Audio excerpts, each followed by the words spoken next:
Assalamualaikum warahmatullahi wabarakatuh. Perkenalkan, nama saya Melisa Nadifatul Anisa. Saya sebagai guru Sejarah Kebudayaan Islam di Mandua Blitar. Sekaligus sebagai mahasiswa PPG dalam jabatan Batch 1 PPG Transformasi Plus Kementerian Agama tahun 2025. Program studi Sejarah Kebudayaan Islam di Universitas Islam Negeri Kiai Haji Abdurrahman Wahid Pekalongan dengan nomor induk mahasiswa 2072 24814.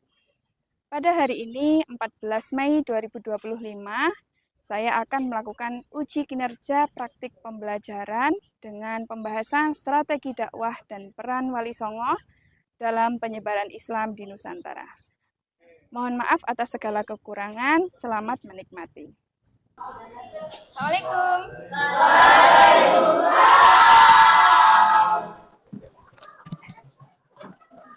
Baik, Bumel ulangi ya salamnya. Assalamualaikum warahmatullahi wabarakatuh. Waalaikumsalam warahmatullahi wabarakatuh.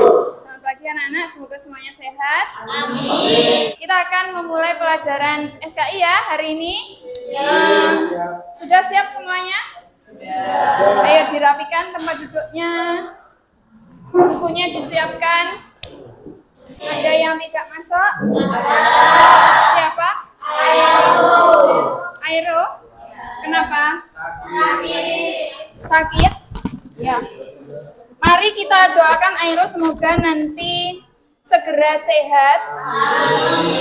Anak-anak, sebelum kita memulai pembelajaran SKI hari ini, mari kita berdoa semoga Allah mudahkan, Allah dapatkan berkah untuk kita semua atas pembelajaran yang akan kita lakukan hari ini. Al-Fatihah. Amin ya rabbal alamin.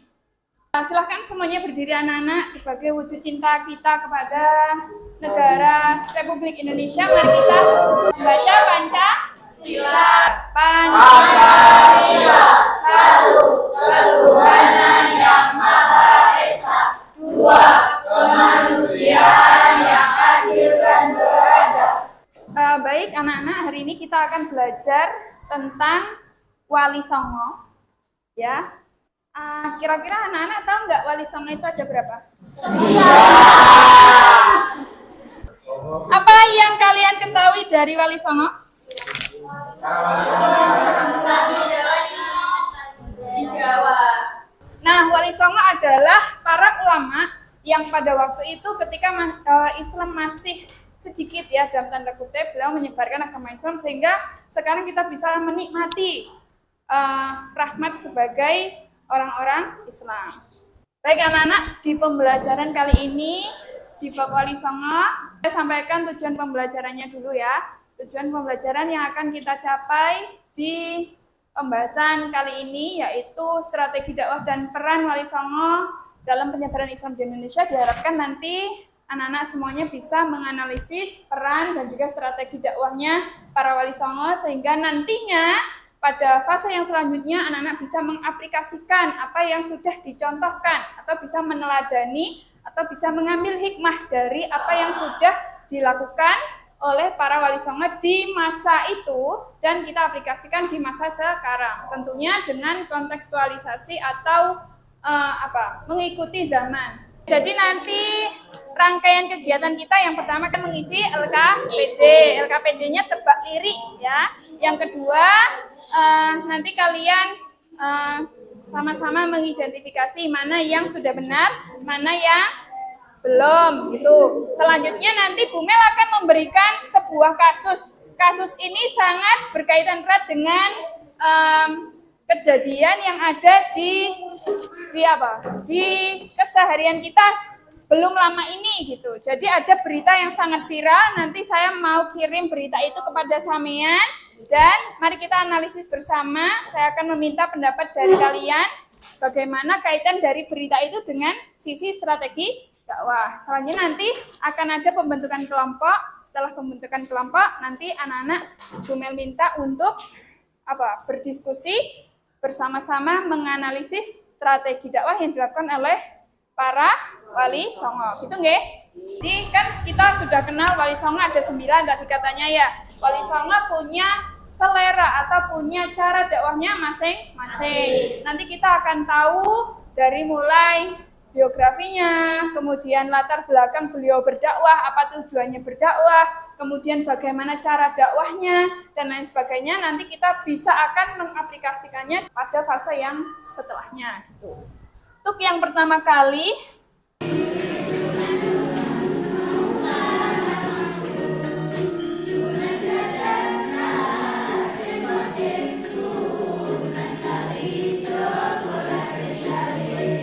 perwakilan satu bangku satu untuk maju ke depan.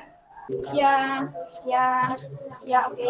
Anak-anak silahkan ikuti nadanya dan diisi titik-titik kosong yang ada di LKPD ya.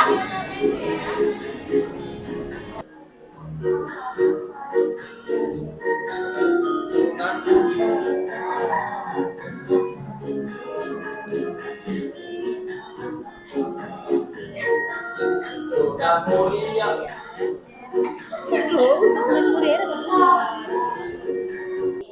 Silakan ditukar. Sudah ditukar. Ya, mari kita nyanyikan bersama-sama. Nanti kalau ada yang salah, tolong diisi atau dibetulkan, oke? Nah, baik, seperti janji Bumel akan mengirimkan sebuah berita. Bumel kirim ke WA Group ya. Anak-anak silahkan memberikan tanggapan pendapat kalian atas berita tersebut dan dikaitkan dengan strategi dakwah. Strategi itu adalah cara. Kalau strategi dakwah berarti caranya berdakwah. Silahkan.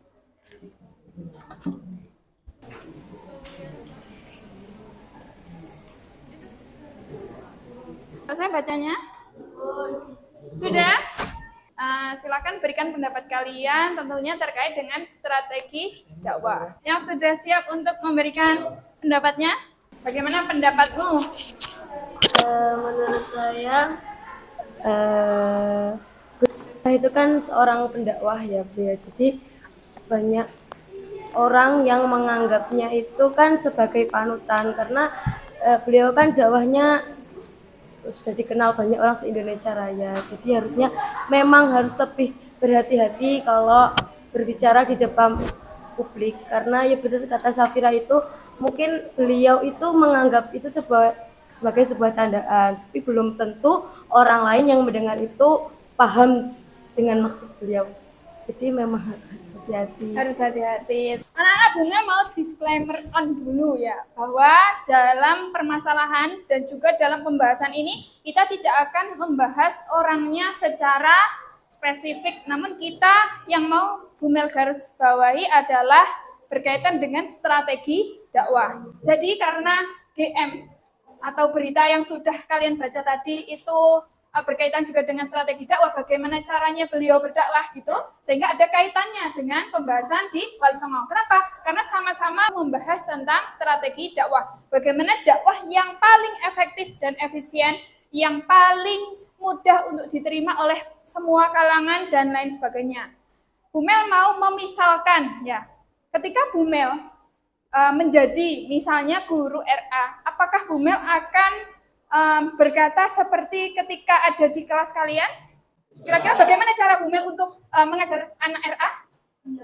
Assalamualaikum warahmatullahi wabarakatuh, gitu kan? Iya. Kira-kira seperti itu bisa akan diterima oleh teman-teman atau anak-anak dari RA atau tidak? Bisa. Sehingga yang bisa kita ambil awal dari pembahasan ini adalah ketika kita mau berkomunikasi, ketika kita mau berdakwah ya, kita harus menyesuaikan dengan audiens atau objeknya atau orang-orang yang akan kita ajak bicara. Baik, setelah ini Bumel mau mengirimkan form. Bumel mau kalian memilih di antara banyak sekali yang sudah Bumel taruh situ. Silakan dibuka HP-nya. Sudah. Silakan kalian pilih berdasarkan kesukaan kalian masing-masing.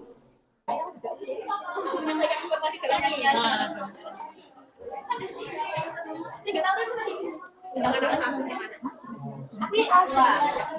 Sudah, mari kita lihat responnya.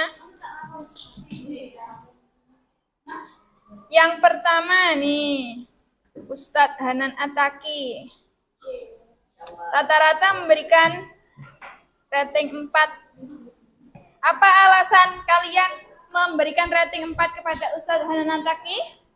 Karena beliau Gaul. gaul. Apanya yang gaul? Kata-katanya tuh bisa ngikut anak-anak itu, jadi lebih merangkul. Oh gitu. Kalem. Oh gitu. Ya. Baik. Next. Mama Dede. Loh. Average ratingnya 3. Bahkan ada yang memberikan bintang 1 juga. Kenapa, Ca? Mama Dede ini juga bagian dari pendakwah yang ada di Indonesia. Tapi kenapa kalian tidak suka?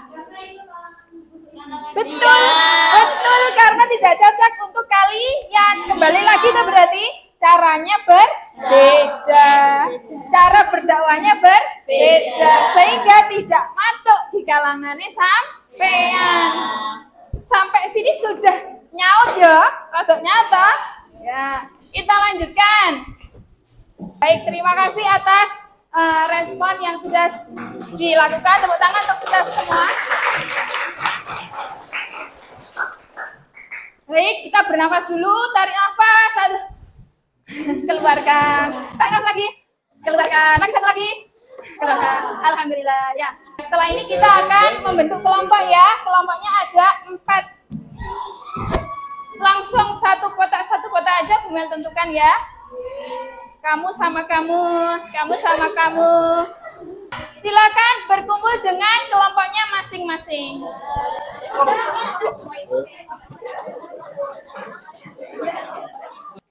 Anak-anak perhatikan depan dulu ya. Bu Mel akan membagi kalian menjadi kelompok ini. Setiap kelompok nanti mendapatkan 1 sunan. Dan dalam hal ini karena kita mau mengetahui strategi dakwah dan latar belakang dakwah yang dilakukan, biar kita nanti bisa mengaplikasikannya di kehidupan kita, maka yang pertama yang dicari adalah biodata atau biografi atau data dari walinya. Yang kedua adalah latar belakang dakwah. Yang ketiga adalah strategi dakwah. Sebenarnya di LKPD yang tadi itu anak-anak itu sudah ada biodata dan juga strategi dakwah. Hanya saja Bu Mel mau kalian mencari yang paling penting yaitu latar belakang dakwah sehingga kalian bisa nantinya menganalisis ya Cah. Jadi kalau misalnya ada seperti ini kalian harus berbuat apa itu bisa berpikir di situ gitu. Dan terinspirasi dari para wali songo gitu ya. Selain dari strategi yang sudah tertuliskan di LKPD, sebenarnya masih ada strategi-strategi lain yang juga untuk mengepush atau mendorong strategi tersebut. Jadi silakan dicari berikut latar belakangnya ya. Pun silakan dikerjakan, Mel akan memberikan LKPD kepada kalian. 10 menit cukup deh ya. Setelah itu nanti kita akan presentasi. Ini LKPD-nya ya. Tulisnya di sini.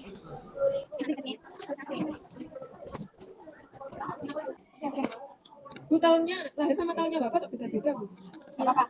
Karena memang kan hidupnya zaman dulu toh, kita kan nggak tahu masa beliau hidup. Jadi adanya perkiraan. Sehingga ada yang bilang seperti itu, ada yang seperti ini. Tidak apa-apa. Yuk, nah semangat. Anak-anak mohon diperhatikan. Kan setelah kalian diskusi nanti akan ada yang mengkomunikasikan satu setiap kelompok. Kemudian setelah itu kalian semua kelompok mencatat apa yang dapat dari kelompok ini. Tentunya tentang sunan-sunan. Setelah itu nanti diperbaiki, diperbagus tampilannya melalui Canva ya. Kamu kesukaan apa? Sembarang, pokoknya klasifikasi dari kelompok ini. Dan nanti dapat info, ada yang sunannya pakai sini, siapa aja.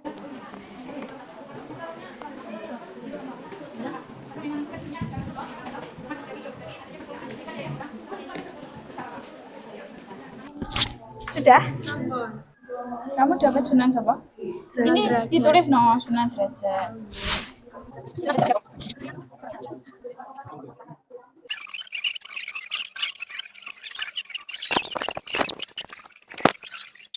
Siapa yang tanya? Sampean Sunan apa? Kudus. Ada yang belum ketulis. Strategi dakwahnya di LKPD apa? Sunan Kudus terkenalnya apa? Toleransi. Contoh toleransinya apa? Kalau Idul Adha, beliannya bukan sapi. Sapi apa? Kenapa? Karena orang-orang di sana banyak yang penganut Hindu. Kenapa kok tidak sapi? Karena sapi adalah Tuhan dari Hindu. Ini belum ditulis, saya ditambahin. Terus ini tulis Sunan apa? Oh ya. Sudah, Nak. Dimulai dari Sunan siapa? Sunan Gresik. Sudah siap? Siapa yang mau mengkomunikasikan? Oke, silakan berdiri, Ubin. Sunan Gresik. Biografi singkat tentang Sunan Gresik. Nama aslinya adalah Maulana Malik Ibrahim, adalah salah satu wali songo pertama kali yang menyebarkan Islam di tanah Jawa. Ia diperkirakan berasal dari wilayah Persia atau Irian atau Gujarat dan tiba di Gresik sekitaran akhir abad ke-14. Latar belakang datang ke Nusantara pada masa peralihan dari Hindu ke Buddha dan Islam. Ia punya masyarakat masih kuat mengenai ada kepercayaan lama sehingga membutuhkan pendekatan yang bijak dan bertahap dalam berdakwah. Strategi dakwah pertama, pendekatan sosial dan kemanusiaan. Ia dikenal sebagai tarik atau dokter yang membantu masyarakat mengobati penyakit, juga ekonomi misalnya. Mengerjakan cara bertanam dan kebijakan yang jujur, juga untuk edukasi, menggunakan bahasa dan budaya lokal untuk mengajarkan Islam. 4. Langkah pribadi, dikenal sederhana, santun dan bertanam sehingga dihormati masyarakat. Strategi dakwah Sunan Gresik berdasarkan akulturasi budaya, kasih sayang dan teladan yang membuat Islam dapat diterima secara damai dan meluas di Jawa. Kalau dalam LKPD sebelumnya, Sunan Gresik terkenal sama apa, anak-anak? Sunan Gresik, kondang ilmu dagangnya berarti tentang perdagangan. Kuncinya ada di mana di Jawa? Adalah penyebar Islam pertama di Jawa. Sehingga karena kalau kita lihat ya, kita kembali ke pembelajaran masuk Islam di Indonesia, salah satu jalur masuknya Islam di Indonesia itu karena adanya wilayah geografis Indonesia yang ada perairannya, sehingga ketika orang-orang mau ke Indonesia itu selalu perdagangan. Termasuk akhirnya karena Sunan Gresik adalah Sunan yang pertama atau orang yang pertama menyebarkan Islam di Jawa, sehingga salah satu yang dilakukan adalah dengan melalui perdagangan, gitu ya. Jadi yang paling kondang perdagangan itu adalah Sunan Gresik. Begitu pula karena letak geografis dari Sunan Gresik itu ada di wilayah pesisir, sehingga dia melakukan perdagangan. Tapi ada lain juga, ada yang bentuknya kasih sayang dan sosial, jadi memberikan sedekah.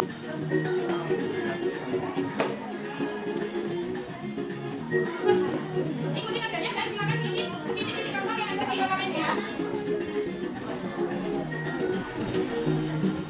Ya, ini adalah hasil karya dari kalian semua mengenai apa tadi? Klasifikasi dari strategi dakwah wali songo. Ada yang menggunakan budaya, pendidikan, ekonomi, politik, kemudian kesenian dan juga sosial ya. Kita bahas lagi kenapa Sunan Gresik ini terkenal dengan kondang ilmu dagangnya, karena Sunan Gresik adalah wali atau sunan pertama yang menyebarkan Islam di Jawa. Kita lihat petanya, kenapa kok beliau melakukannya dalam perdagangan. Nih, ini peta mana? Iya. Ini peta Indonesia. Sebagian besar wilayahnya berupa lautan. Dan Islam itu datang ke Indonesia, salah satunya adalah melalui perdagangan. Jalurnya dari Jawa ke sana menuju ke sini, karena yang pertama yang menjadi wilayah Islam itu adalah daerah atas. Kemudian yang kedua adalah ke Jawa, melalui juga wilayah pesisir. Di mana sih letak Gresik? Nah, jadi apa yang dapat kita simpulkan dari pembahasan strategi dakwah dan peran wali songo dalam penyebaran Islam? Yang pertama, apa yang dapat kita simpulkan dari pembahasan kita kali ini apa? Dalam berdakwah atau dalam berkomunikasi kita harus menyesuaikan dengan